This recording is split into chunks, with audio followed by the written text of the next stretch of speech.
জীবনে ক্ষমা চাওয়া তাও কিছুটা সহজ, ক্ষমা করতে পারা অত্যন্ত কঠিন। ক্ষমা দুই অক্ষরের এই শব্দ হতে পারে, কিন্তু অত্যন্ত বড় এই শব্দ, অত্যন্ত গুরুত্বপূর্ণ এই শব্দ। কখনো কখনো অন্য কাউকে ক্ষমা করে দেওয়া তাও কিছুটা সহজ কাজ, কিন্তু নিজেকে ক্ষমা করতে পারা অত্যন্ত কঠিন হয়ে দাঁড়ায়। অতীতে যদি আমাদের এমন কোনো ভুল হয় যে কারণে আমরা নিজেকে ক্ষমা করতে পারি না, অনেক সময় এমন কিছু ভুল করে বসি যে বিষয় শুধু আমরাই জানি, কিন্তু আমরা নিজেকে ক্ষমাই করতে পারি না। আর আমাদের বিকাশ সেখানেই স্তব্ধ হয়ে যায়।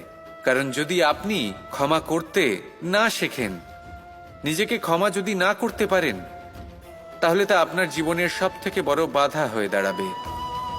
সেই জন্য জীবনে অবশ্যই শিখুন যে কিভাবে নিজেকে ক্ষমা করতে হয়, আর শিখুন